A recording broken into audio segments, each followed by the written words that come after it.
Download aplikasi Tarbiyah Sunnah di handphone Anda. Tersedia di Google Play dan App Store. Bismillahirrahmanirrahim. Assalamualaikum warahmatullahi wabarakatuh. Alhamdulillahirabbil alamin. Wa bihi nasta'in ala umurid dunya waddin. Wassalatu wassalamu ala asyrafil anbiya'i wal mursalin. Nabiyyina Muhammad wa ala alihi wa sahbihi ajma'in wa man ihtada bihudah wattaba'a atharahu ila yaumiddin, amma ba'd. Rabbi shrah li sadri wa yassir li amri wahlul 'uqdatam min lisani yafqahu qawli. Allahumma inna nas'aluka ilman nafi'a wa rizqan thayyiba wa amalan mutaqabbala. Allahumma anfa'na bima 'allamtana wa 'allimna ma yanfa'una wa zidna ilma. Para akhwat dan ummahat yang semoga senantiasa dirahmati oleh Allah Subhanahu wa taala. Alhamdulillah, kita bersyukur kepada Allah Subhanahu wa taala yang menggerakkan hati kita, yang memudahkan langkah kita menuju salah satu tempat terbaik di muka bumi ini, yaitu rumah-rumah Allah Subhanahu wa taala, masjid-masjid Allah Subhanahu wa taala, dalam rangka untuk ngaji ilmu agama.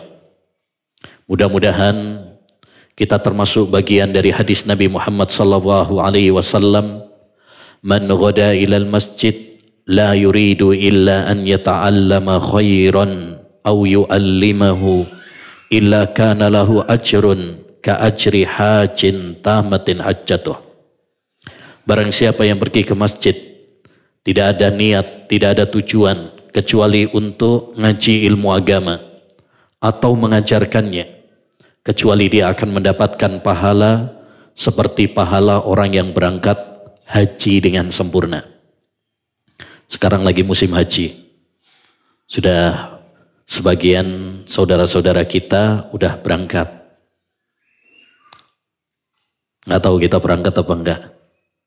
Nah, kalaupun tidak berangkat, kita bisa tetap mendapatkan pahala haji dengan cara salah satunya adalah menghadiri masjid dalam rangka menuntut ilmu agama, menghadiri taman dari taman-taman surga untuk menambah keimanan kita, untuk melembutkan hati kita, untuk memperkuat ukhuwah Islamiyah di antara kita. Nabi SAW memberi kabar gembira kepada umatnya yang meluangkan waktu untuk berkumpul di masjid dalam rangka menuntut ilmu. Kata Nabi alaihi salatu wassalam, majtama'a qaumun fi baitin min buyutillah yatluna kitaballah wa yatadarasunahu bainahum illa nazalat alaihimus sakinah wa ghasyiyatuhumur rahmah wa haffathumul malaikah wa dzakarahumullahu fi man indah. Kata Nabi alaihi salatu wassalam, tidaklah berkumpul suatu kaum di salah satu rumah dari rumah-rumah Allah Subhanahu wa taala untuk mempelajari ayat-ayatnya Al-Quran, kecuali akan turun kepada mereka ketenangan, kecuali mereka akan diliputi dengan rahmat Allah Subhanahu wa taala, kecuali para malaikat akan mengelilingi mereka, dan Allah Subhanahu wa taala akan memuji mereka di hadapan para malaikatnya.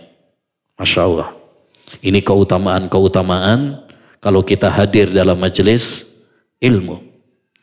Kita akan mendapatkan ketenangan, kita akan mendapatkan rahmat kasih sayang Allah Subhanahu wa taala. Ya, kita akan didoakan oleh para malaikat dan kita dipuji oleh Allah di hadapan para malaikat. Siapa kita sehingga Allah Subhanahu wa taala memuji kita di hadapan para malaikatnya yang mulia. Para akhwat, para ummahat, para ikhwan yang sekalian yang semoga senantiasa dirahmati oleh Allah Subhanahu wa taala.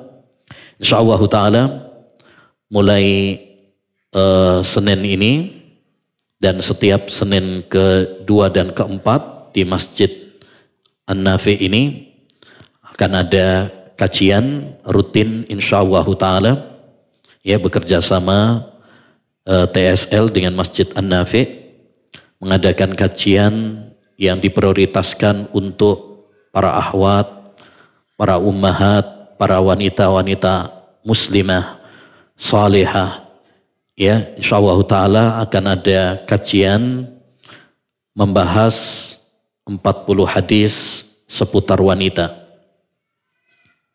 Kita perlu kajian-kajian, ya, yang khusus untuk para wanita, karena Islam sangat perhatian kepada para wanita. Islam sangat memuliakan para wanita. Bukti yang sangat jelas bagaimana Islam sangat menghormati wanita, di dalam Al-Quran ada surat khusus namanya surat An-Nisa, yang artinya An-Nisa itu apa? Wanita. Surat Ar-Rijal nggak ada malah. Surat bapak-bapak nggak ada. Ya, yang ada surat An-Nisa.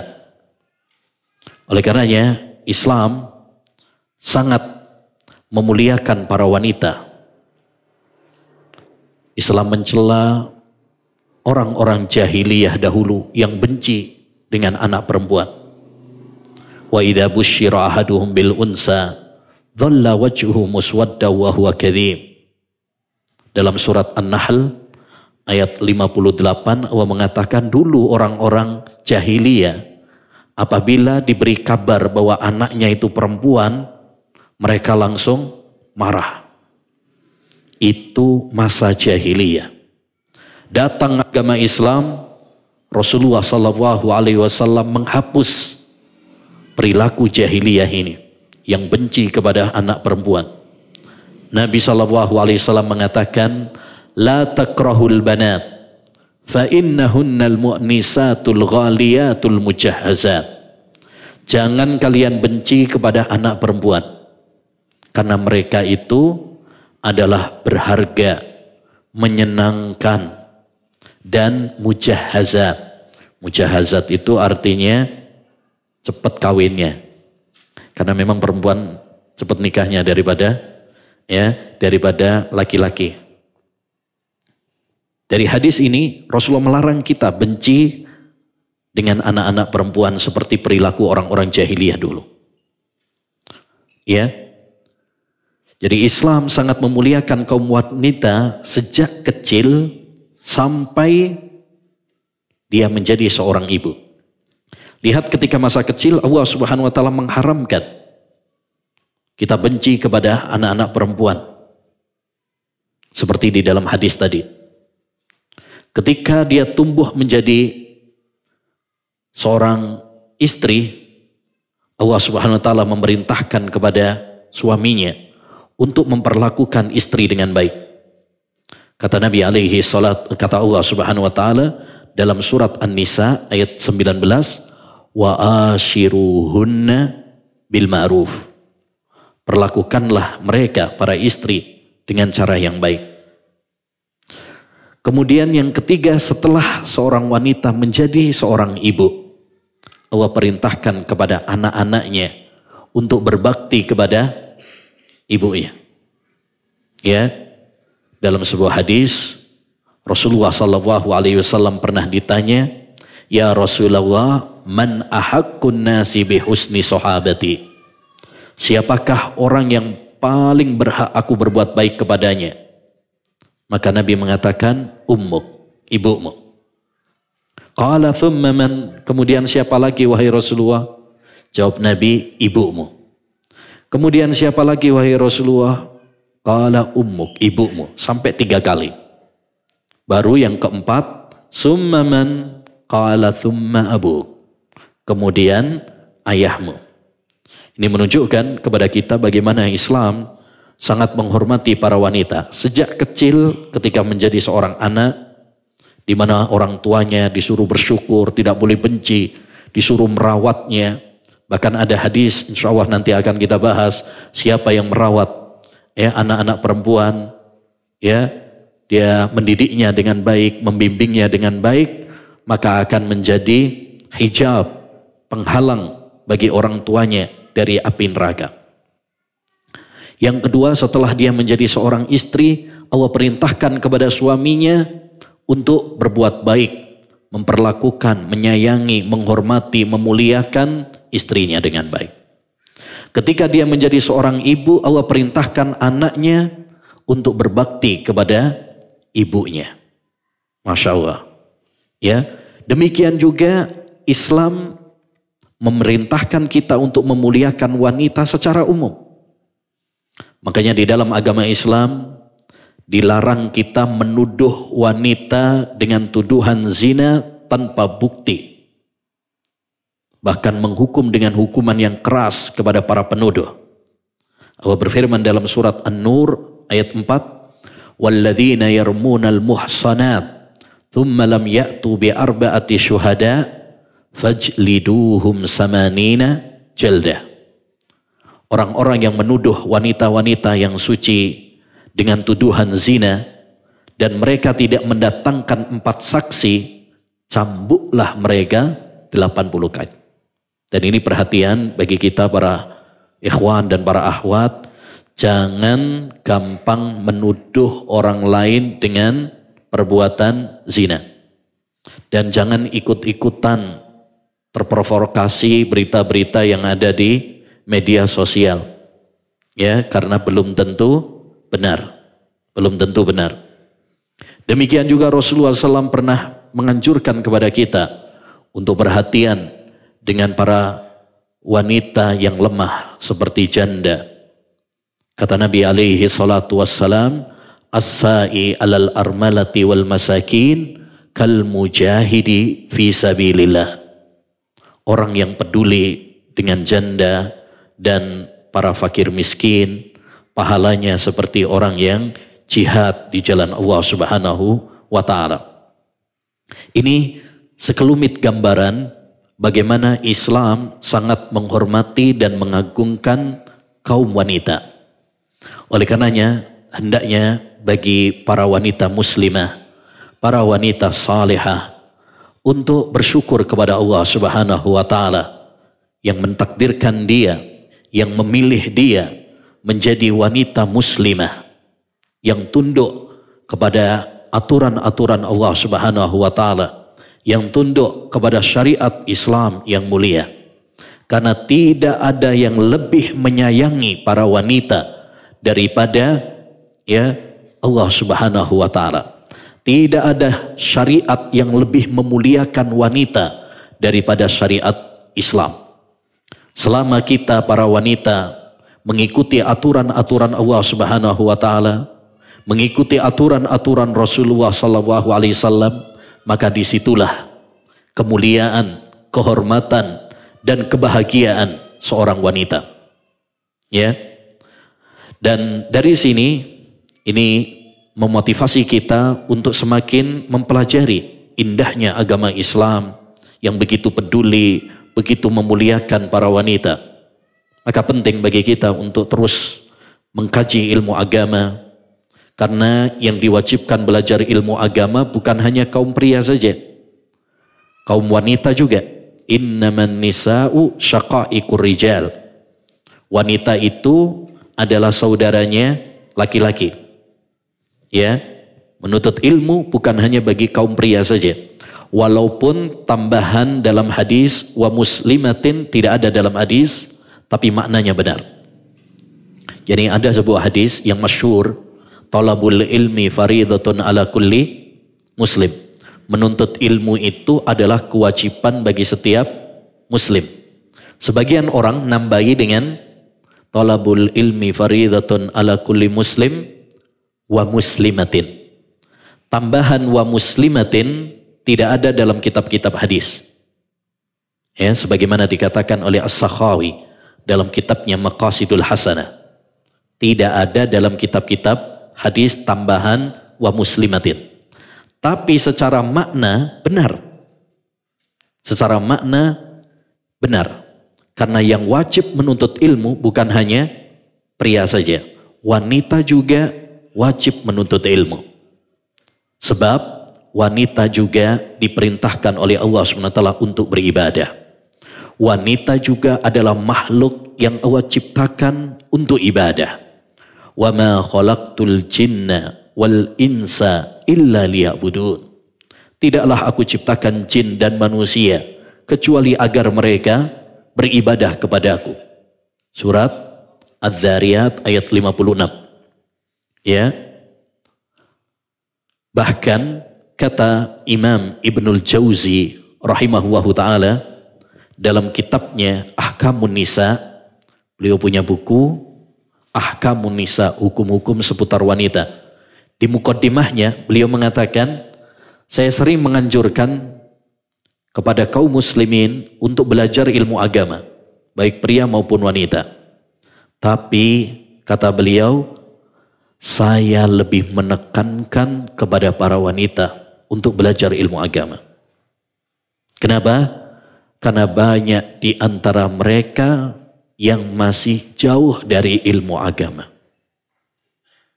Ini Ibnul Jauzi loh ya, di zamannya beliau. Ya, masih banyak wanita yang jauh dari ilmu agama, yang gak ngerti tentang ilmu agama. Lantas bagaimana kalau beliau melihat wanita-wanita zaman sekarang? Kalau soal update berita, ya berita artis ini cerai, artis ini selingkuh, artis ini punya anak, update dia, ngerti banget. Bahkan kadang hobinya ngerti, ukuran sandalnya ngerti. Tapi masih banyak di antara para wanita yang gak ngerti tentang hukum-hukum wanita. Suruh membedakan antara darah haid sama darah istikhadah saja masih bingung. Padahal itu banyak kaitannya dengan hukum-hukum Islam. Ya, kalau darah haid berarti nggak boleh sholat, nggak boleh puasa, nggak boleh berhubungan badan dengan suaminya. Kalau itu darah istihadah, sebaliknya. Karena hukum wanita istihadah sama seperti wanita yang suci.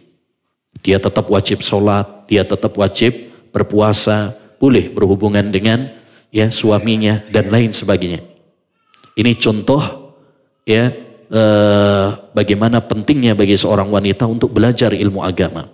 Karena banyak permasalahan-permasalahan yang berkaitan dengan wanita ya khususnya yang perlu diketahui. Dulu para ulama ya mereka semangat mempelajari hal-hal yang berkaitan dengan para wanita. Bukan hanya kaum muslimah saja. Yang laki-laki juga semangat. Kenapa? Karena mereka punya seorang ibu yang harus mengetahui tentang hukum agama. Dia punya seorang istri yang harus dia bimbing dengan ilmu agama. Dia punya seorang anak perempuan yang harus dia didik ya sesuai dengan aturan agama. Menarik, Al-Imam Ahmad bin Hanbal rahimahullah pernah mengatakan, ta'allamtu babal haidi tis'a sinin hatta fahimtu. Aku mempelajari bab haid, yakni darah haid, darah kebiasaan wanita 9 tahun lamanya baru aku memahaminya dengan baik. Jadi unik masalah wanita. Sampai masalah darah haid saja dipelajari oleh Imam Ahmad memakan waktu 9 tahun. Dan ini faedah juga yang penting bagi kita bahwa dalam belajar ilmu agama itu butuh waktu yang lama. Gak bisa hanya sehari, 2 hari, sepekan, sebulan, setahun.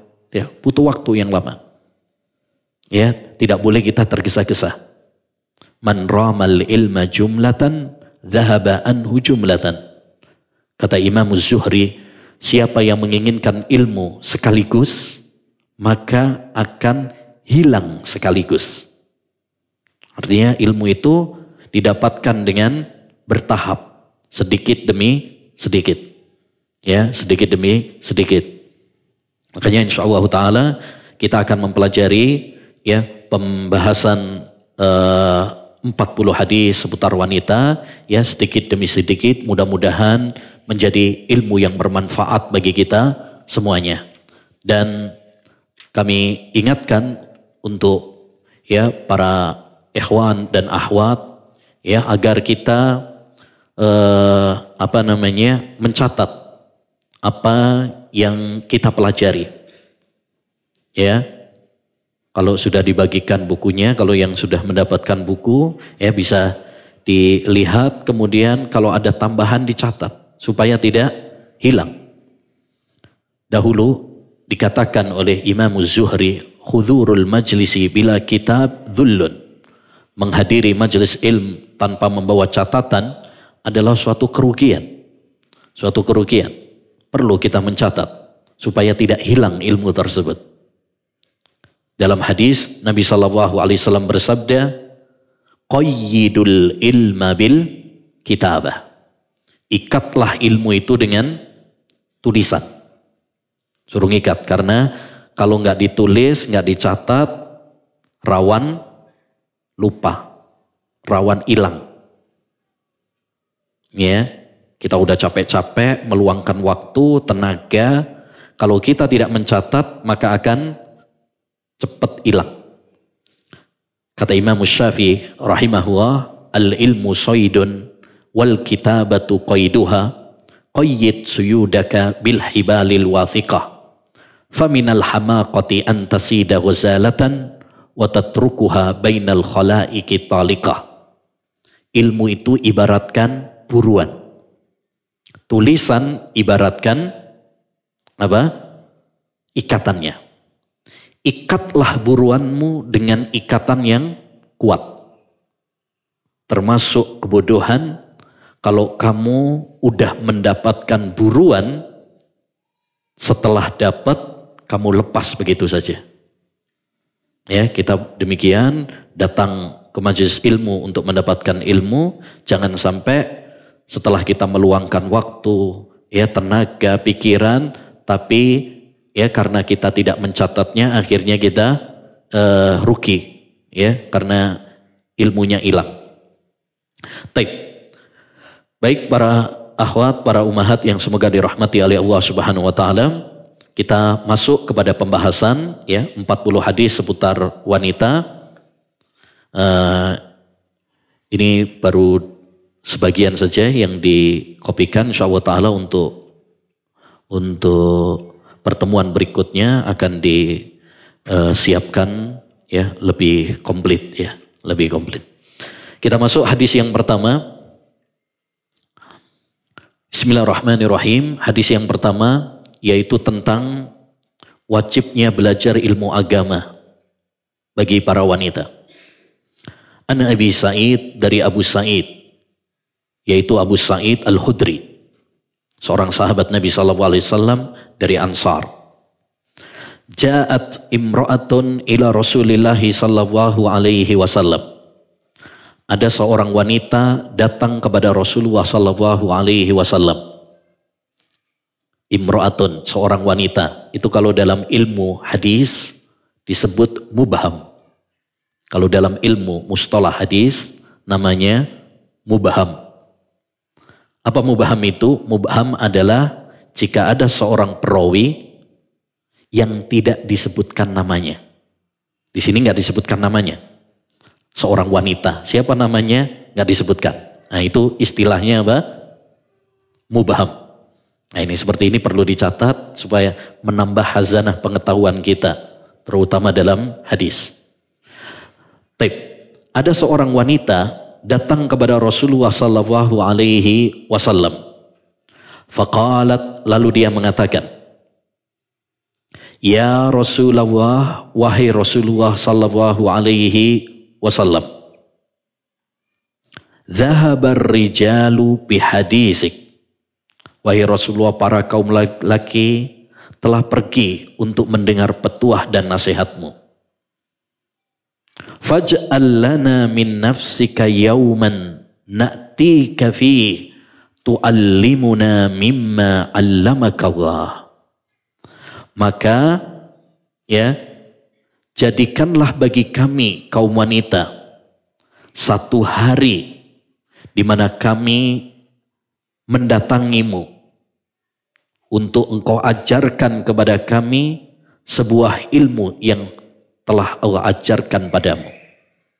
Maksudnya, jadi wanita ini datang minta jadwal kajian kepada Nabi sallallahu alaihi wasallam. Wahai Rasul, laki-laki sudah sering dapat ilmu dari engkau.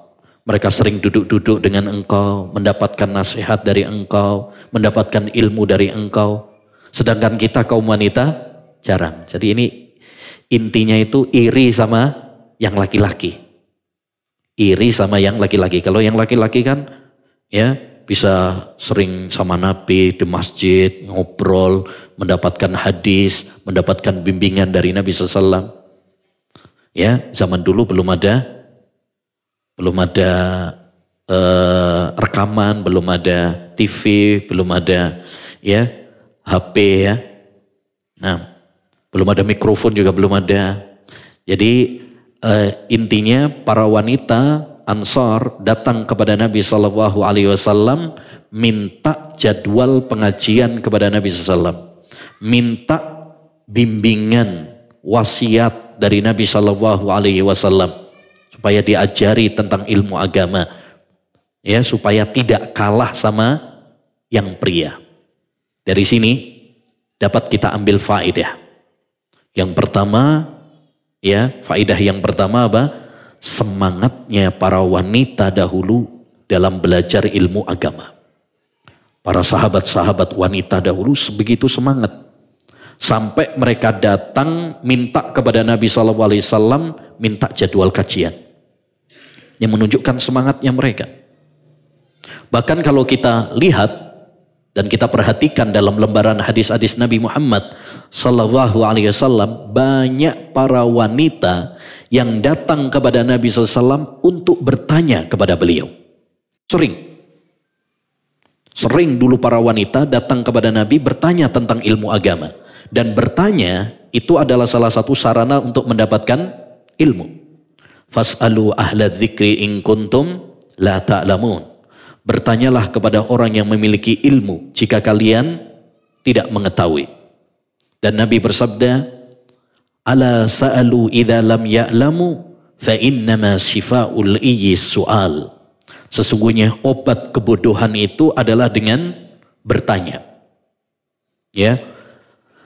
Saking banyaknya para wanita datang kepada Nabi untuk bertanya sampai dibukukan oleh para ulama. As'ilatun nisa lin Nabi. Pertanyaan-pertanyaan wanita kepada Nabi. Ada juga buku An-Nisa'u tas'al wan Nabiyyu yujib. Para wanita bertanya, Nabi menjawab. Itu kitab-kitab yang berisi pertanyaan-pertanyaan wanita yang mereka ajukan kepada Nabi Muhammad SAW. Yang kedua, dari hadis ini dapat kita ambil faedah bahwasanya suara wanita itu bukanlah aurat. Suara wanita itu bukanlah aurat. Ya, lihat wanita Ansar ini datang kepada Nabi SAW. Beliau mengatakan kepada Nabi dan didengar oleh Nabi SAW. Ya, itu menunjukkan bahwasanya suara wanita bukanlah aurat. Hanya perlu diperhatikan, walaupun suara wanita bukan aurat, tapi tidak boleh bagi wanita ketika berbicara dengan pria yang bukan mahramnya untuk membuat-buat suaranya. Maksudnya melakukan. Ya, Allah Subhanahu wa taala berfirman, "Wala tahdha'na bil qawli fayatma'alladzi fi qalbihi marad." Dalam surat Al-Ahzab Allah mengatakan, wahai para wanita, janganlah kalian melakukan, ya, melirihkan, apa ya, bahasanya wala tahdha'na itu membuat-buat supaya enak didengar, ya, memerdukan suara. Karena dikhawatirkan orang yang di dalam hatinya terdapat penyakit akan terfitnah. Maksudnya khawatirnya nanti pria yang di dalam hatinya terdapat fitnah syahwat akan terfitnah. Wah, suaranya aja merdu gitu ya, apalagi orangnya nanti gitu. Ya, jadi boleh perempuan itu berbicara dengan kaum laki-laki kalau memang ada hajat, tapi biasa saja, nggak usah dibuat-buat, ya. Nah, jadi dari sini dapat kita ketahui bahwa wanita dalam masalah suara itu ada dua golongan, yang menggampangkan dan ada yang terlalu ekstrim. Sebagian berpendapat bahwasanya suara wanita itu apa? Aurat. Ini keliru. Ya. Ada yang terlalu menggampangkan sehingga melakukan, memerdukan suaranya, ini juga keliru.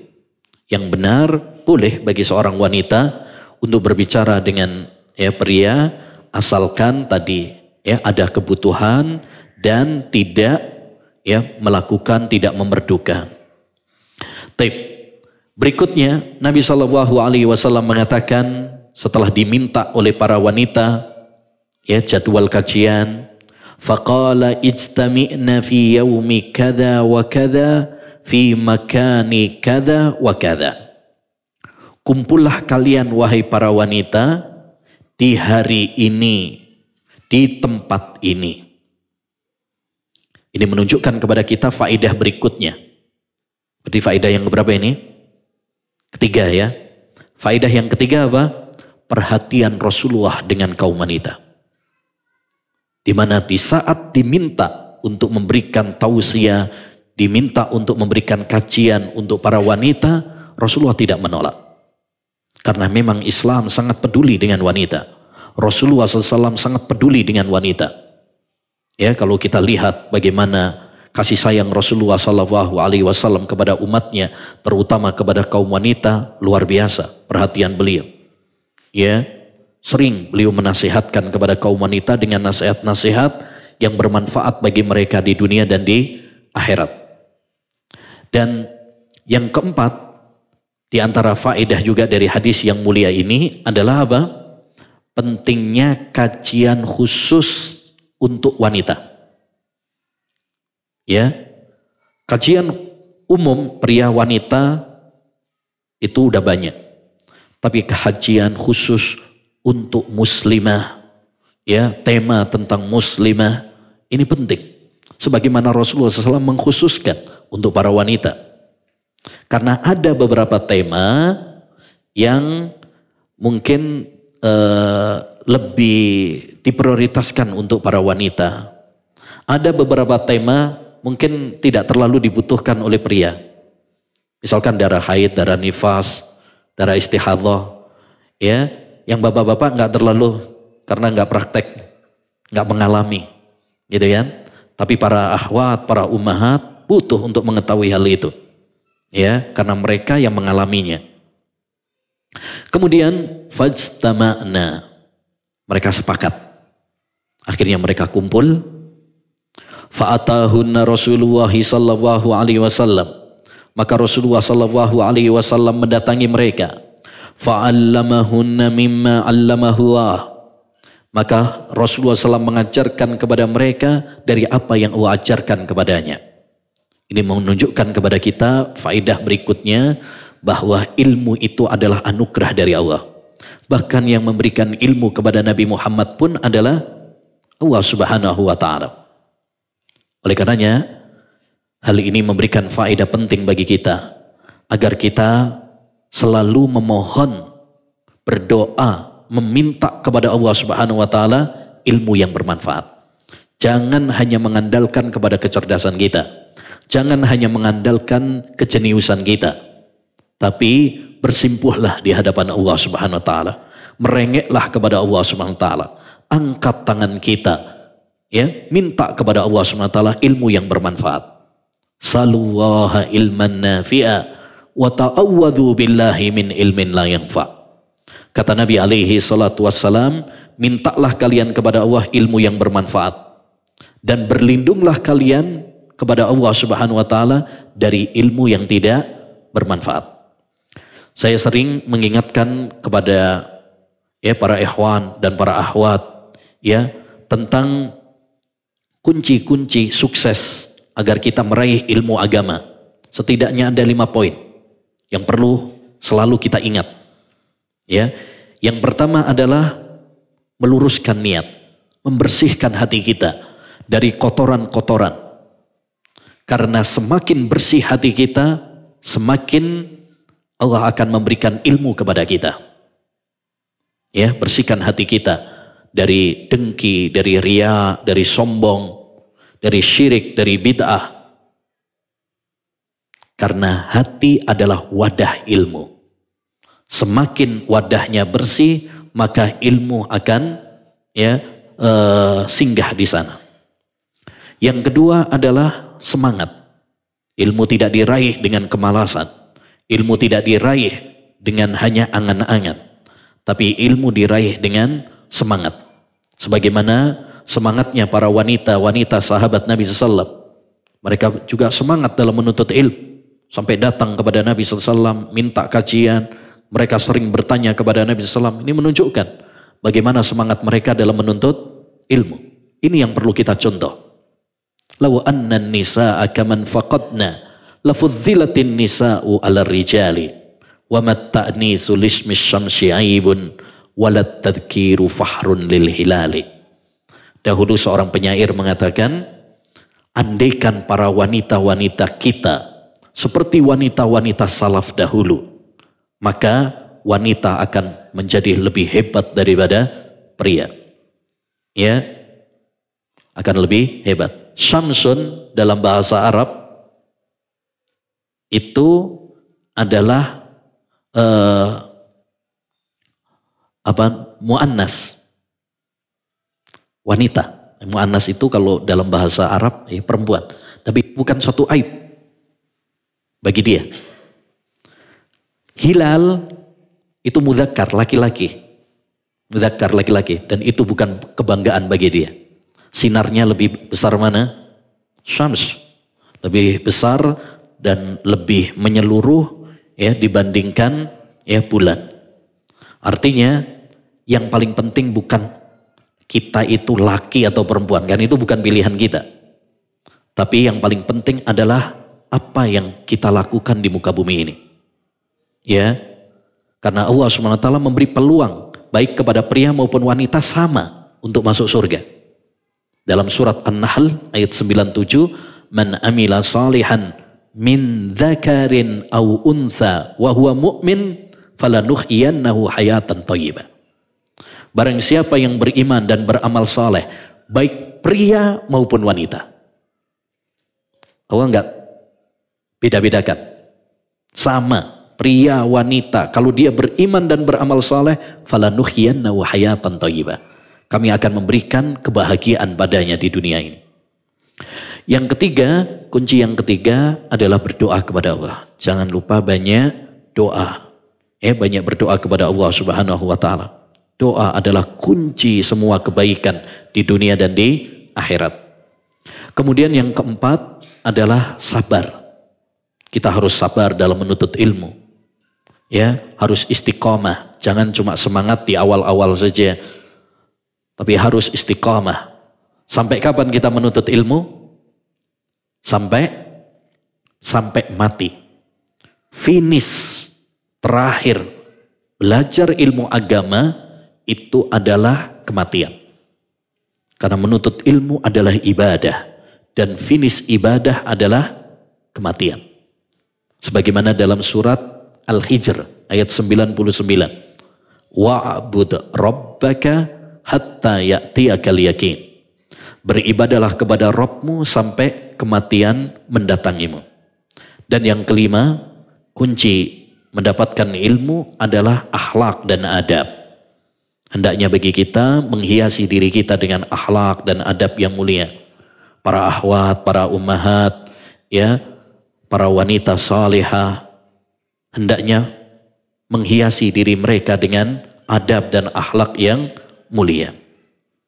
Taib. Summa qal, kemudian Nabi SAW mengatakan, ma minkunna imra'atun tuqaddimu baina yadayha min waladiha salasatan illa kana laha hijaban minan nar. Kata Nabi alaihi salatu wassalam, tidaklah seorang wanita di antara kalian yang ditinggal mati 3 orang anaknya, kecuali mereka akan menjadi penghalang api neraka bagi orang tuanya. Ini salah satu petuah Nabi yang disampaikan kepada para wanita saat itu. Yaitu anjuran kepada para wanita untuk sabar ketika ditinggal mati oleh anaknya. Kenapa yang dianjurkan adalah kepada para wanita? Bukankah ayah juga penting untuk sabar? Iya, sama saja, untuk ayah, untuk ibu juga sama. Tapi lebih ditekankan kepada para wanita, satu, karena saat itu Rasulullah SAW memang dalam kajian khusus untuk muslimah, untuk wanita. Yang kedua, kenapa lebih ditekankan kepada kaum wanita? Karena wanita lebih lemah dalam menghadapi ujian. Laki-laki biasanya lebih tegar, lebih kuat. Makanya kalau ada yang meninggal dunia, misalkan anaknya, biasanya yang nangisnya lama, yang perempuan. Laki-laki malah biasanya nggak bisa nangis malah. Ya, dimarahin istrinya baru nangis ya. Nah, kalau musibah susah ya untuk nangis. Dan itu suatu nilai plus bagi kaum laki-laki, yaitu lebih tegar, lebih kuat. Makanya Allah SWT menjadikan laki-laki sebagai pemimpin. Ar-rijalu qawwamuna 'alan nisa. Jadi faedah dari hadis ini yang bisa kita petik adalah hiburan atau kabar gembira bagi para wanita yang diuji oleh Allah Subhanahu wa taala meninggal dunia anaknya. Ya. Apalagi kalau misalkan dia udah lama nggak mendapatkan momongan, begitu dikasih momongan meninggal dunia. Ini berat, ya, ujian yang sangat berat. Seperti dahulu Nabi Ibrahim udah lama nggak dapat momongan. Begitu dapat momongan disuruh bawa ke tempat yang jauh, Nabi Ismail. Ya, begitu sudah balik disuruh oleh Allah Subhanahu wa taala untuk nyembelih. Ya, kalau nggak kuat imannya berat itu. Nah, faqalat imra'atun minhunna ya Rasulullah awisnain, bagaimana kalau 2 anak yang meninggal dunia? Fa'adat hamarratain, dia mengulanginya 2 kali.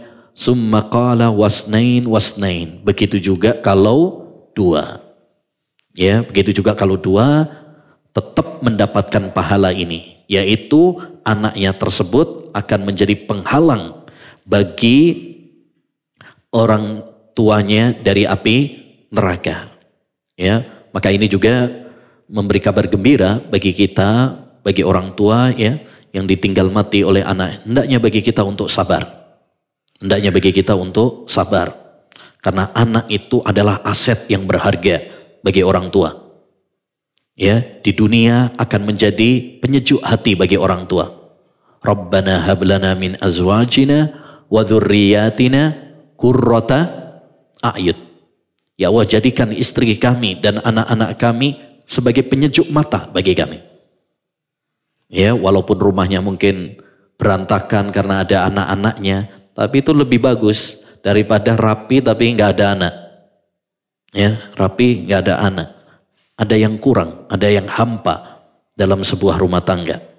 Yang kedua, ya, aset kalau kita punya anak itu adalah ketika kita di alam barzah, saat kita di alam kubur, kita sangat membutuhkan transfer pahala.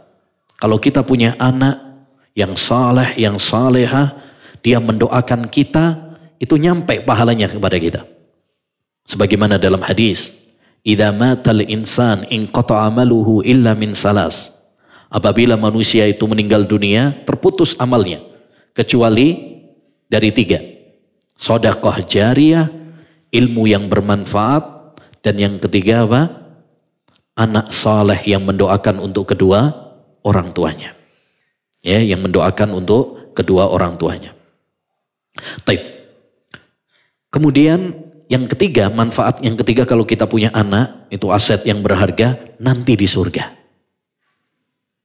Karena dia akan mengangkat derajat orang tuanya. Dia yang akan membukakan pintu untuk orang tuanya. Dia akan yang menggandeng tangan untuk orang tuanya. Sebagaimana dalam hadis riwayat Bukhari dalam Adabul Mufrad, Nabi SAW mengatakan, Inna Allaha la yarfa'u darajatal abdi yawmal qiyamah fayaqul Rabbi anna li hadha qala hadha waladuka yastaghfiru laka. Allah Subhanahu wa taala akan mengangkat derajat seorang hamba di surga di tempat yang tinggi. Derajat yang sangat tinggi di surga. Sampai orang itu heran. Ya Allah, dari mana ini? Perasaan amal saya biasa aja di dunia. Kata Allah Subhanahu wa taala, "Hadza waladuka." Ini karena apa? Berkat doa anakmu. Makanya ya, kalau kita dikarunia anak, kita bersyukur kepada Allah Subhanahu wa taala dan mari kita rawat baik-baik karena itu aset yang sangat berharga. Kalaupun meninggal dunia, itu pun akan menjadi penghalang bagi kita dari api neraka. Jadi nggak ada ruginya kalau kita punya anak. Itu aset berharga bagi kita. Itu ibadah kita. Ya, itu ibadah kita. Tatkala mungkin kita futur, malas, jengkel sama anak kita karena bandel, berantakin rumah dan sebagainya, ingat baik-baik ya tentang manfaat-manfaat adanya anak tadi. Ingat baik-baik ya, husnudzonlah kepada Allah Subhanahu wa taala. Siapa tahu salah satu di antara anak kita dialah yang akan menggandeng tangan kita kelak di surga Allah Subhanahu wa taala. Ya, daripada ini terutama mak-mak ya. Ya, biasanya mungkin anaknya bandel, anaknya berantakin, biasanya suka marah. Nah, itu dengan mengingat hal seperti tadi, insya Allah bisa sedikit meredam amarah. Sedikit aja tuh. Baik. Yang kedua, hadis yang kedua, kita lanjutkan. Hadis yang kedua, pesan Nabi kepada para wanita. An Abi Sa'idin Al-Khudri radhiyallahu anhu qala, dari Abu Sa'id Al-Khudri. Beliau ini termasuk sahabat Ansar yang banyak meriwayatkan hadis juga. Jadi ada beberapa sahabat yang dikenal al-muksirina minal hadis, yang paling banyak meriwayatkan hadis. Ini sebagai faedah. Siapa saja sahabat yang paling banyak meriwayatkan hadis? Nomor satu, Abu Hurairah. Ya, nomor satu adalah Abu Hurairah. Kemudian ada sahabat Anas bin Malik. Ada sahabat Ibnu Umar. Ada sahabat Aisyah, sahabiyah, istri Nabi SAW. Ada sahabat Jabir. Dan ada sahabat Abu Sa'id Al-Khudri ini. Ini 6 sahabat yang paling banyak meriwayatkan hadis. Ya, 1 Abu Hurairah.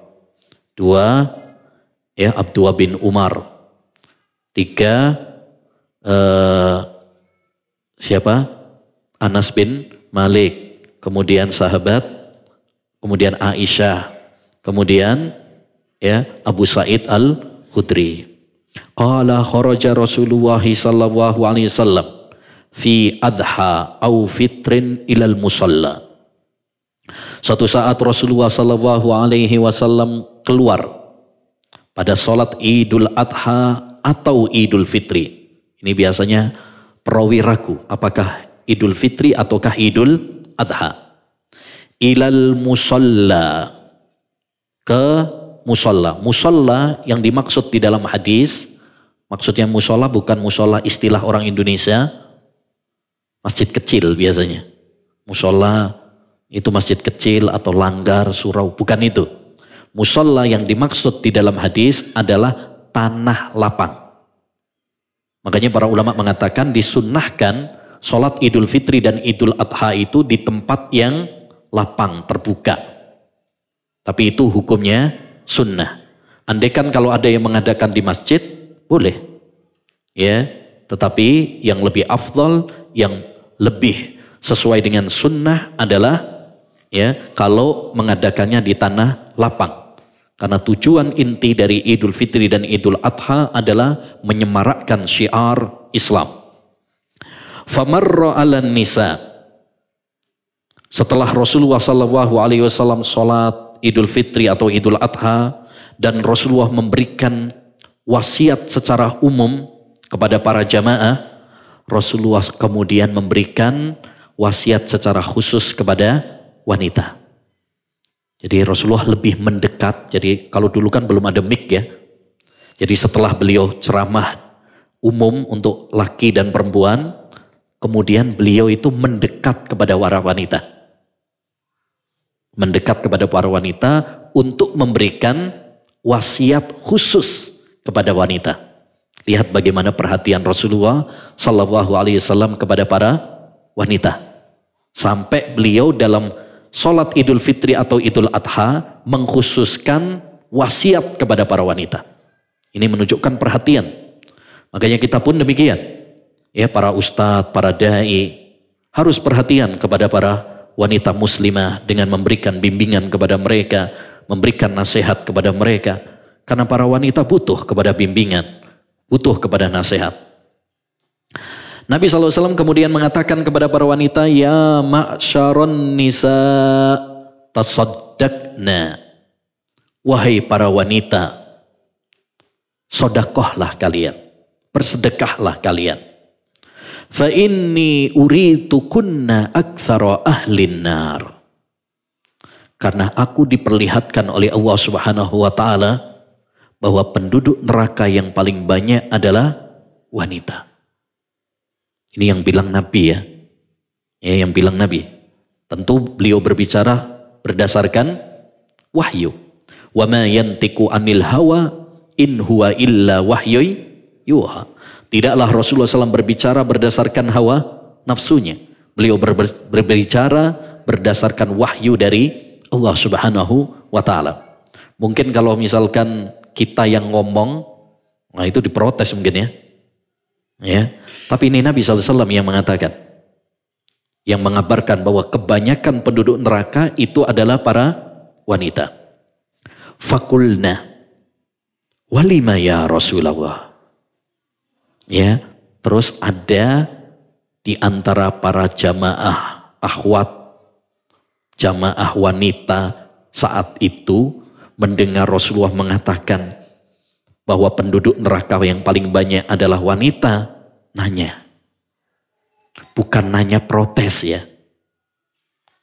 Ya, bukan nanya protes. Kenapa ya Rasul kok wanita gitu, enggak laki-laki aja. Kan banyak laki-laki yang kurang ajar, banyak laki-laki yang jahat. Bukan protes. Tapi ya mereka bertanya tentang apa penyebabnya wahai Rasul. Kira-kira apa penyebabnya yang menjadikan para wanita sebagai penduduk neraka terbanyak? Supaya apa? Supaya mereka bisa menghindarinya.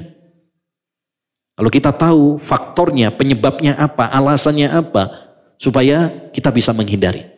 Araftu syarra la lisyarri lakin litawakki wa man la ya'rifu syarra minal khairi yaqa'u fi. Seorang penyair pernah mengatakan, saya mengenal kejelekan bukan untuk kulakukan, tapi untuk kewaspadaan. Jadi para wanita ini tanya alasan bukan untuk nanti diterjang, tapi untuk kewaspadaan. Kemudian Rasulullah SAW terus terang menyampaikan alasan kenapa kebanyakan para wanita sebagai penduduk neraka.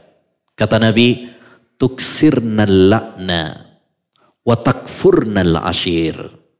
Karena kalian banyak melaknat dan banyak mengingkari kebaikan suami kalian. Ma ra'aitu min naqisati aqlin wa dinin azhaba lilubbir rajulil hazimi min ihdakunna. Aku tidak pernah melihat orang yang kurang akal dan agamanya.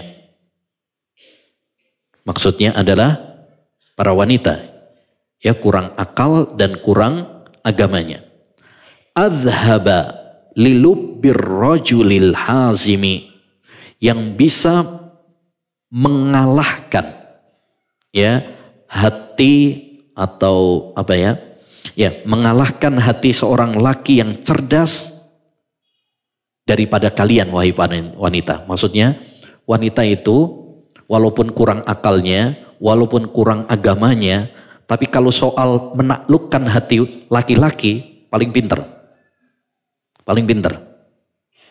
Lihat aja istri misalkan ya, kalau ngerayu suaminya misalkan, paling bisa itu. Ya. Makanya kalau lagi marah sama suami, ya, kalau istri minta maaf, insya Allah suami itu gampangan. Kenapa gampangan? Karena istri pinter menggoda, ya, menggoda untuk menaklukkan hati suaminya. Tapi kalau suami yang minta maaf, nah ini biasanya angel, ini berat, ya, nah bisa sebulan 2 bulan baru dimaafkan. Nah, taib. Kulna wa ma nuqsanu dinina wa aqlina ya Rasulullah. Apa kekurangan agama kami para wanita dan apa kekurangan akal kami? Kan tadi Nabi mengatakan wanita itu kurang akal dan kurang agama. Apa kekurangannya wahai Rasulullah? Ini juga bukan protes ya, tapi nanya. Ya, sekarang banyak para wanita itu kalau mendengar ayat atau mendengar hadis, seringnya apa? Protes. Kok perempuan gak boleh jadi pemimpin sih dalam Islam? Kan ini gak adil. Nah ini protes biasanya. Kok warisan separuhnya laki? Protes. Kewajiban bagi seorang wanita, bahkan kita semuanya, tunduk patuh kepada hukum-hukum Allah Subhanahu wa taala. Fala wa rabbika la yu'minun hatta yuhakkimuka fima shajara bainahum summa la yajidu fi anfusihim harajan mimma qadait wa yusallimu taslima. Demi Rabbmu tidaklah mereka beriman sampai mereka menjadikan engkau sebagai hakim, pemutus dalam hal-hal yang mereka perselisihkan di antara mereka. Kemudian mereka tidak mendapati ya kesulitan di dalam hati mereka, keberatan di dalam hati mereka. Mereka pasrah dengan sepasrah-pasrahnya. Kita harus tunduk kepada hukum Allah. Yakinlah bahwa apa yang Allah putuskan itulah yang terbaik bagi hamba, terutama bagi para wanita. Ya, jangan sampai kemudian kita menggugat hukum Allah Subhanahu wa taala. Ya, kalaupun kita merasa bahwasanya ada di antara syariat ini kok yang menyudutkan wanita, menzalimi wanita, yakinlah itu karena kita yang kurang paham. Contoh misalkan tadi, ya, warisan wanita itu cuman apa? Separuhnya laki-laki. Sebagian orang protes dan mengatakan itu tidak adil. Padahal sejatinya ya, kalau kita mau berbicara ya hikmah, itu sudah keadilan bagi para wanita. Kita harus lihat sejarah. Dulu wanita di masa jahiliyah itu nggak dapat warisan. Kemudian datang agama Islam, dia dapat warisan separuh lagi. Yang kedua, yang wajib mengeluarkan uang, nafkah, dan kebutuhan itu siapa? Laki. Semuanya laki. Nafkah, rumah, baju, makan. Pokoknya kebutuhan semuanya itu kewajiban laki. Perempuan 0%. Gak ada kewajiban. Nah, kalau misalkan mau dihitung-hitung, yang satu misalkan dapat 100 juta lakinya, yang perempuannya dapat 50 juta. Tapi dia harus menafkahi. Itu sehari 2 hari udah habis tuh. Kalau yang laki-laki. Tapi kalau yang perempuan, nah tabungannya masih utuh karena dia nggak ada kewajiban pengeluaran. Ya, berarti tidak ada kezaliman di situ bagi wanita. Bahkan itulah yang adil, ya, yang terbaik. Taib. Kemudian Rasulullah SAW mengatakan, alaisa syahadatul mar'ah mislu nisfi syahadatir rajul? Bukankah persaksian wanita itu separuh dari persaksian laki-laki? Yani kalau laki-laki satu, wanitanya dua dalam persaksian itu. Qulna bala, iya. Qala fadzalika min nuqsani aqliha. Itu karena kurangnya akal wanita. Makanya laki satu, perempuan saksinya harus dua. Kemudian alaisa idza hadat lam tusalli wa lam tasum? Bukankah wanita itu kalau dia lagi haid, keluar darah haid, dia nggak boleh puasa dan nggak boleh sholat? Qulna bala. Mereka menjawab, iya wahai Rasulullah. Qala fadzalika min nuqsani diniha. Maka itulah alasan kenapa kurang agamanya. Kalau misalkan 10 hari aja haidnya, berarti 10 hari nggak puasa, nggak sholat. Berarti kurang. Ya, berkurang. Karena ada libur dari sholat dan puasa. Nah, dari hadis ini dapat kita ambil banyak faedah ya.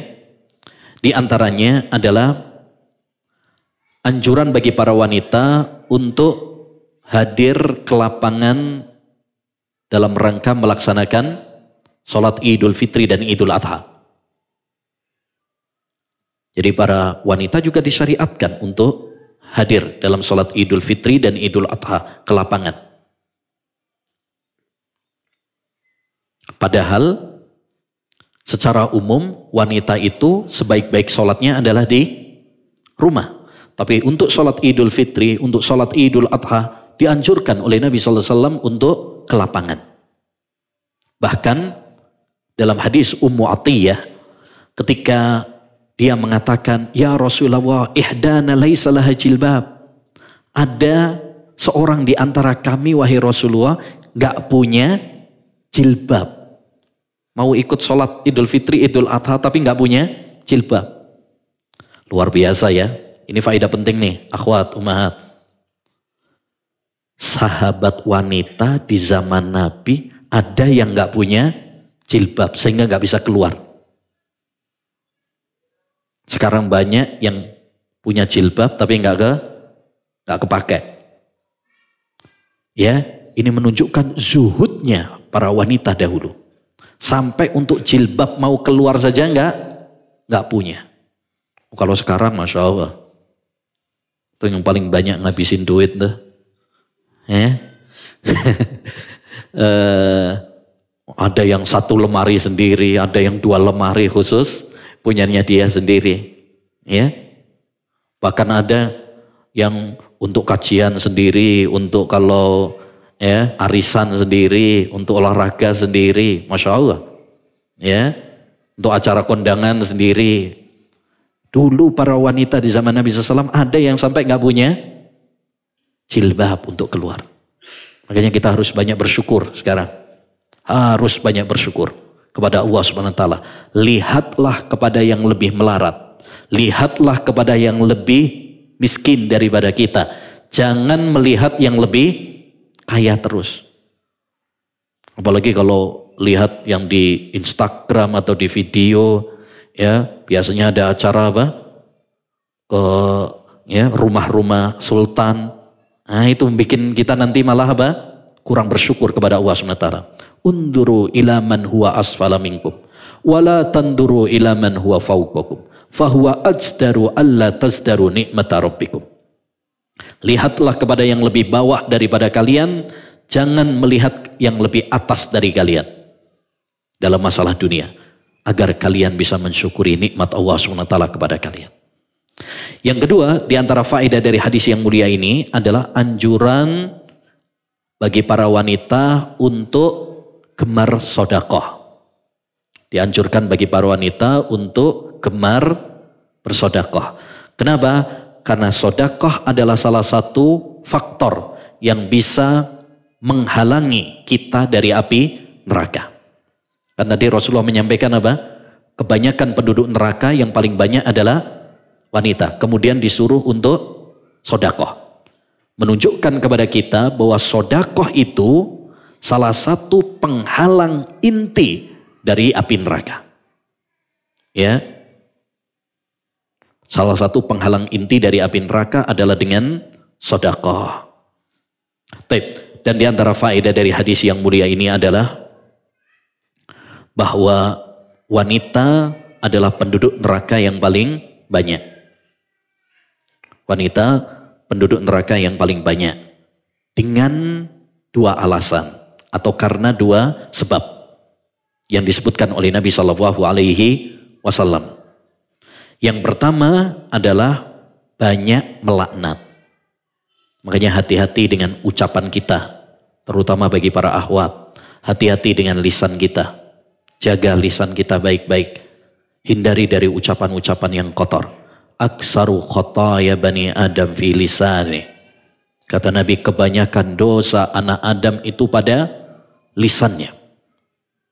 Kebanyakan dosa anak Adam itu pada lisan.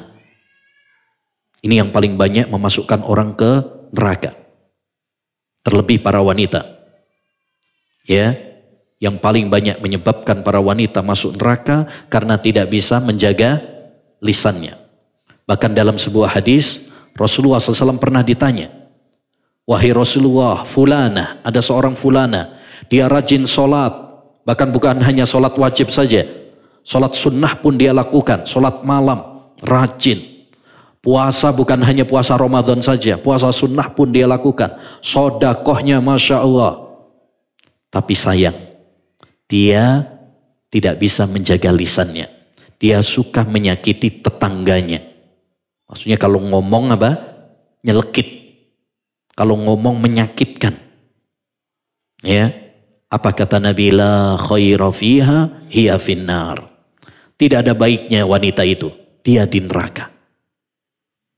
Maka ini perlu diperhatikan bagi para akhwat, ya, terutama kalau udah ngaji, jaga lisan, jaga omongan kita, ya, jangan sampai kita terjerumus dalam ghibah, namimah, ya, ngegosip yang enggak, ya, yang enggak penting, bahas yang enggak penting, ya, sehingga menjerumuskan kita kepada bahaya. Yang kedua, yang paling banyak menyebabkan wanita masuk neraka adalah tadi takfurnal ashir. Ya. Tidak mensyukuri kebaikan suami, tidak menghargai kebaikan suami. Suaminya udah berusaha semaksimal mungkin. Dia udah kerja banting tulang sampai tulangnya rembuk semuanya. Ya, udah beras keringat. Tapi satu kesalahan, dengan gampangnya wanita mengatakan, ya, kamu gak ada baiknya mas. Kamu gak sayang sama saya mas. Nah iya repot. Ya, di sini bukan mas ya. Nah, ya. Nah biasanya gitu. Jadi dia sudah banyak berbuat baik, tapi hanya dalam satu kesalahan, kebaikan-kebaikan, ya, yang dilakukan oleh suami apa? Seakan sirna. Tidak ada baiknya sama sekali. Maka hendaknya bagi para wanita, terutama yang sudah punya suami, ya, syukuri, ya, kebaikan-kebaikan suami. Karena hak suami sangat besar. Rasulullah SAW pernah mengingatkan, haqquz zawji ala zawjatihi an law kanat bihi qarhatun falahisatha ma addat haqqah. Hak seorang suami terhadap istri, andaikan suami punya borok, tahu borok ya? Luka yang mengeluarkan nanah atau darah. Andaikan suami punya luka yang berdarah, bernanah, kemudian dijilat, diisap oleh istrinya, istri belum menunaikan haknya suami. Saking besarnya haknya suami. Itu cuma seandainya loh ya. Jangan dipraktekin beneran. Ya. Itu cuma gambaran betapa besarnya haknya seorang suami. Sampai-sampai kata Nabi, andaikan ada suami punya luka yang mengeluarkan darah, yang bernanah, kemudian diisap oleh istrinya, istri belum menunaikan kewajibannya. Ya, saking besarnya. Makanya salah satu wasiat penting Nabi SAW kepada seorang wanita adalah unduri aina anti minhu fa innahu jannatuki wa naruki. Perhatikan engkau bagaimana perilakumu kepada suamimu. Karena suamimu adalah surga dan nerakamu. Apa maksudnya? Suami adalah surga dan neraka bagi istri. Artinya, kalau istri itu berbuat baik kepada suaminya, ya menghormati suaminya, melaksanakan kewajiban-kewajibannya kepada suami, taat kepada suami dalam hal yang bukan maksiat, maka itu akan menjadi ya pintu yang mengantarkan sang istri menuju surga. Sebaliknya, jika dia tidak menghargai suaminya, ya ngeyel terus, bantain terus suaminya, dibantain terus, ngajak tengkar terus, ya ngajak ribut terus sama suaminya, bahkan mungkin ya sering minta cerai kepada suaminya, maka itu akan mengantarkan sang wanita menuju neraka waliyadzubillah. Ya, maka perlu kita perhatikan terutama bagi kita yang udah ngaji, para akhwat, ya jaga hak suami kita. Jaga hak suami kita. Kita akan merasakan kelezatan iman kalau kita taat kepada suami. La tajidul mar'atu ya halawatal iman hatta tuti'a zawjaha. Kata Nabi SAW, seorang wanita tidak akan merasakan manisnya iman sampai dia taat kepada suaminya.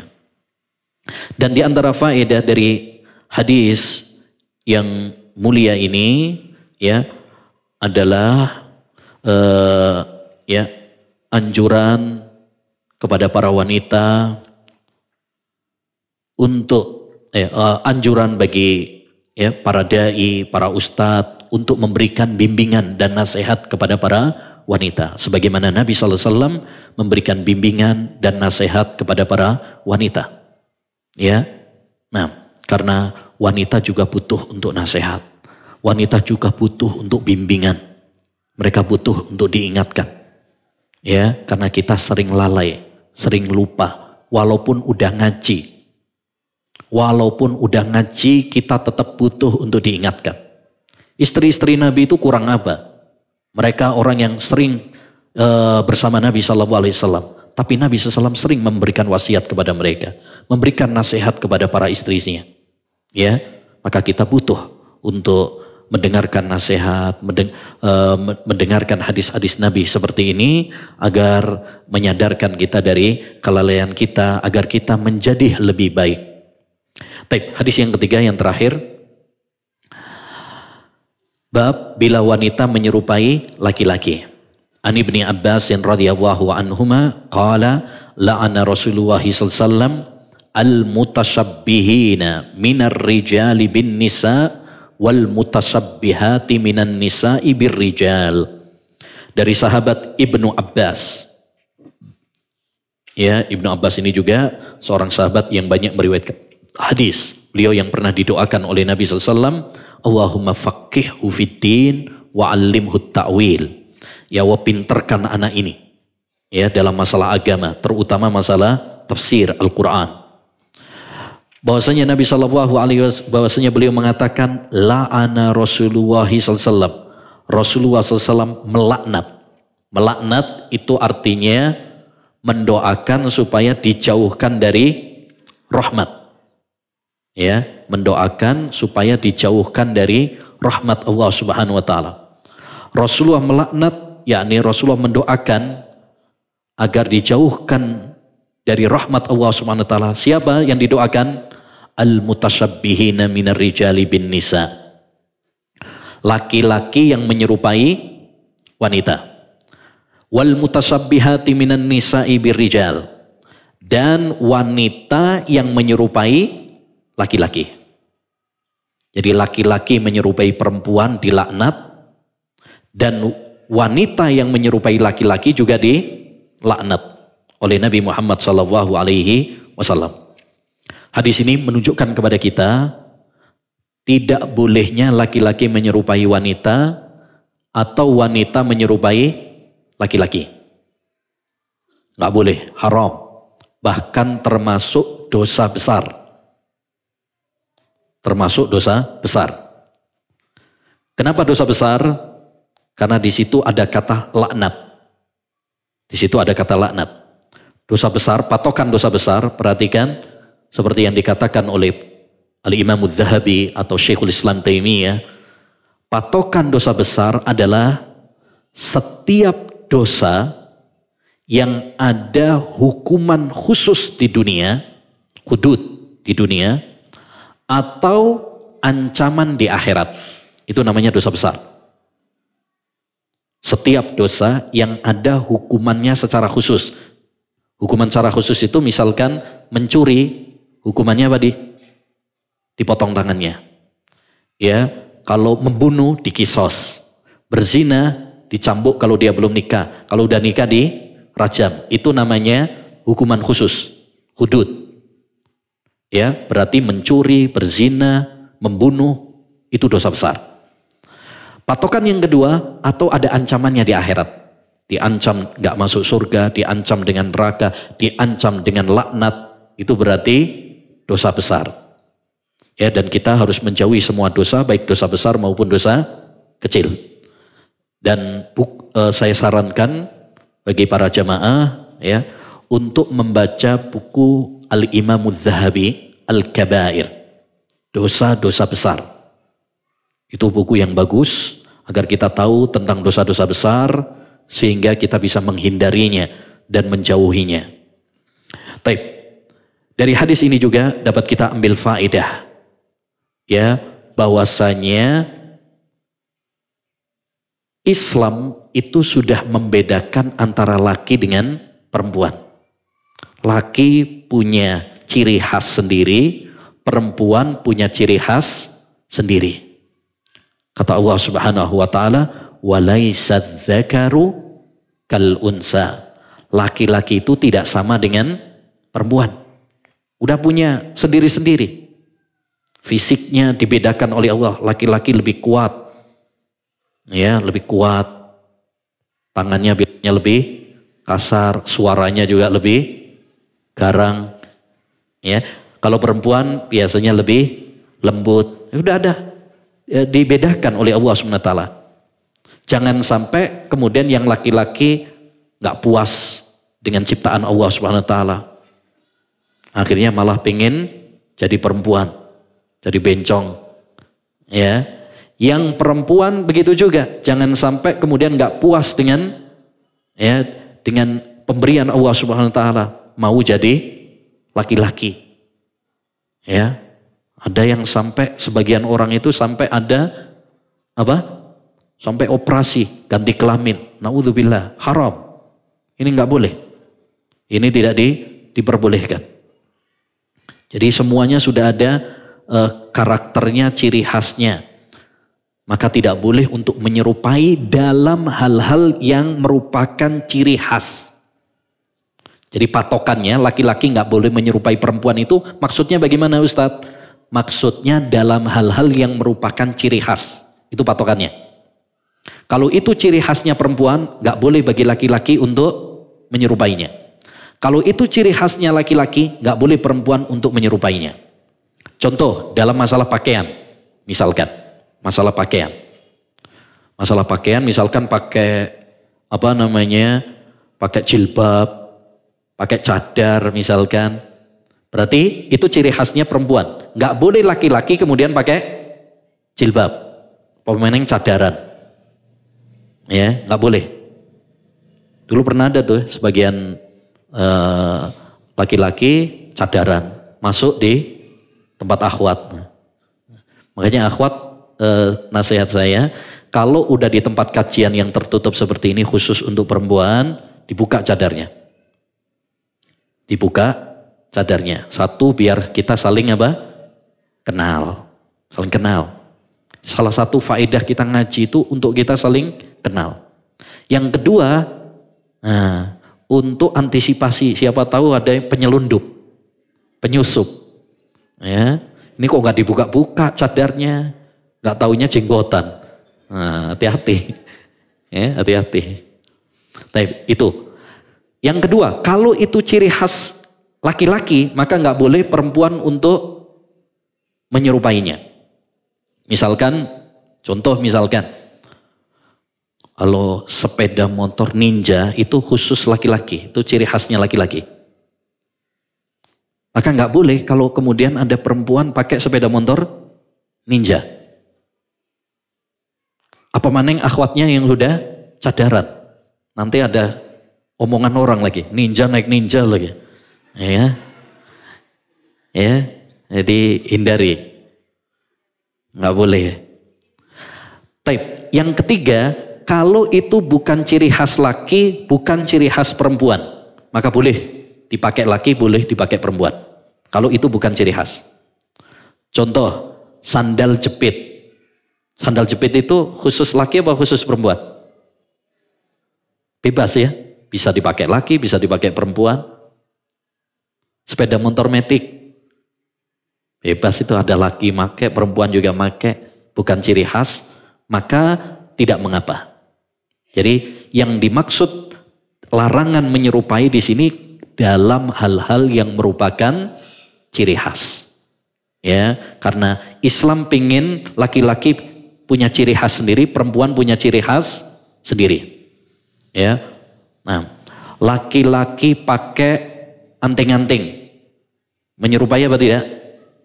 Menyerupai. Makanya laki-laki nggak boleh pakai emas. Karena emas itu adalah ciri khasnya perempuan. Laki-laki nggak butuh emas. Karena dia sendiri sudah emas. Ya, sudah emas dia. Ya, dipanggilnya aja apa? Emas kok. Jadi jangan double-double, nanti hulu, nanti berlebihan. Nah, jadi intinya dilarang wanita menyerupai laki-laki, laki-laki menyerupai perempuan dalam hal-hal yang merupakan ciri khas. Adapun yang bukan ciri khas maka tidak mengapa. Alhamdulillah selesai sudah 3 hadis yang bisa kita bahas pada pertemuan perdana ini. Insyaallah ta'ala nanti akan kita lanjutkan pada pertemuan-pertemuan berikutnya.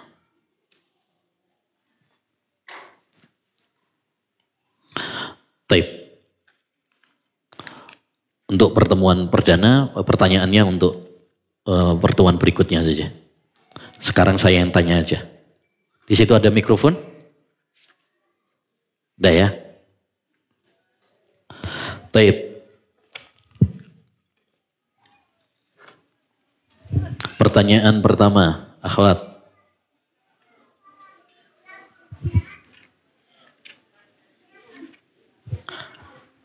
Sebutkan bukti-bukti Islam memuliakan wanita. Siapa yang bawa mic? Ada Ustaz. Ya. Bismillah.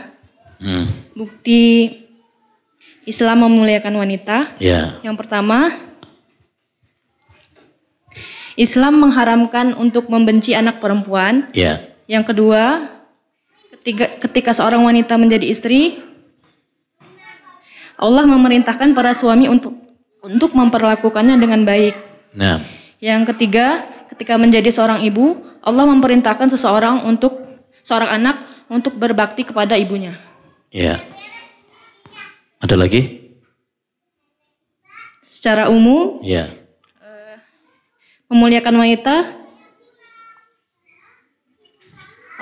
seperti orang-orang yang menuduh seorang wanita dengan tuduhan zina dan tidak dapat membawa 4 saksi, maka cambuklah.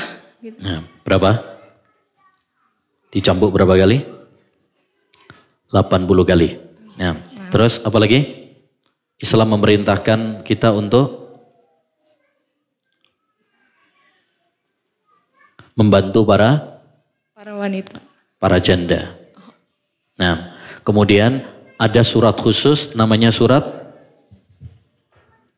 An-Nisa. An-Nisa. Masya Allah, barakallahu fiik. Taib.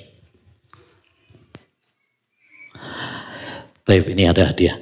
Nanti lewat itu aja, tabir. Pertanyaan kedua. Akhwat. Hadis yang pertama.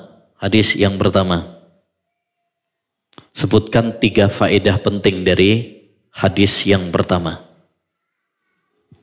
Tanpa lihat catatan.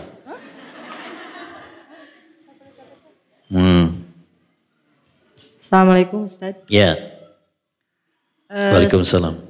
Semangat mereka dalam menuntut ilmu agama. Nah, semangat para wanita dahulu dalam menuntut ilmu agama. Betul. Kedua, bahwa suara wanita itu bukanlah aurat. Nah, suara wanita bukan aurat, tapi nggak boleh apa? Tidak boleh melirihkan ketika nggak boleh melakukan, memerdukan. Nah, biasa aja. Baik, yang ketiga? Ketiga, perhatian Rasulullah kepada para wanita. Perhatian Rasulullah kepada para wanita. Nah, pentingnya kajian khusus untuk wanita. Nah, ini baca atau enggak ini? Baca sedikit Ustaz. Tipis-tipis ya. Tipis. Yes. Nah, barakallahu fiik. Assalamualaikum warahmatullahi wabarakatuh. Yang kedua, hadis yang kedua, sebutkan 3 faedahnya dari hadis yang kedua. Siapa yang bisa? Bismillah. Disyariatkan kepada wanita untuk hadir di lapang ketika sholat Idul Fitri dan Idul Adha. Ya. Terus anjuran untuk banyak sedekah buat wanita agar terhindar dari api neraka. Ya. Terus juga bersyukur kepada suami untuk tidak mengingkari setiap kebaikan suami. Ya. Menjaga hak suami. Ya. Kenapa kebanyakan wanita masuk neraka? Ada 2 alasan apa? Melaknat dan juga mengingkari kebaikan suami. Mengingkari kebaikannya suami. Nah, semakin ngaji dari sini harus baik sama suaminya. Amin. Ya. Baik. Kemudian yang ketiga, hadis yang ketiga, apa patokan dosa besar? Siapa yang bisa? Apa patokan dosa besar? Bismillah. Assalamualaikum Ustaz. Assalamualaikum. Setiap dosa yang ada hukumannya secara khusus di dunia. Nah, ada hukumannya secara khusus di dunia. Seperti apa? Seperti berzina, mencuri, ya, meminum khamar. Nah, terus apa lagi? Ada ancamannya, ada hukumannya secara khusus di dunia dan ada ancamannya di akhirat pula. Ada ancamannya di akhirat. Diancam dengan apa? Dengan dilaknat oleh Allah Subhanahu wa taala. Dilaknat, tidak masuk surga, masuk neraka, itu ancaman-ancaman seperti itu. Termasuk yaitu tadi menyerupai laki-laki atau menyerupai? Ya, karena itu dilaknat. Ahsan. Masih ada bagus. Tinggal 1. Oh ya, terakhir. Tadi kita sampaikan laki-laki menyerupai wanita atau wanita menyerupai laki-laki, itu ada 3 keadaan. Siapa yang bisa?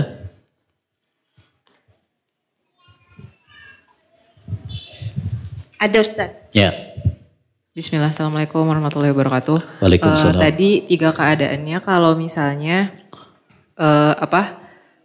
yang ciri khas perempuan tidak boleh diikuti sama laki-laki. Nah, pertama, kalau itu ciri khas perempuan, maka tidak boleh laki-laki menyerupainya. Contohnya? Kalau misalnya bercadar dan berjilbab. Nah, berarti laki-laki nggak boleh pakai cadar ya. Yang kedua itu kalau misalnya ciri khas laki-laki dan itu tidak boleh menyerupai, wanita tidak boleh menyerupai itu. Contohnya?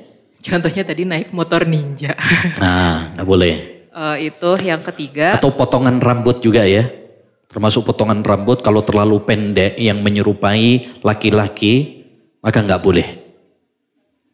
Nah, terus yang ketiga kalau misalnya bukan ciri khas laki-laki dan bukan juga ciri khas wanita, itu boleh boleh dilakukan oleh keduanya. Contohnya tadi sendal jepit bisa dipakai oleh wanita dan laki-laki. Karena itu bukan ciri khas laki atau bukan ciri khas perempuan. Ahsan, Masya Allah. Barakallahu fiik. Nah, demikian yang bisa kita bahas. Mudah-mudahan apa yang telah kita pelajari menambah ilmu yang bermanfaat bagi kita semuanya. Dan jangan lupa insya Allah ta'ala akan kita lanjutkan setiap Senin kedua dan keempat di Masjid An-Nafi ini.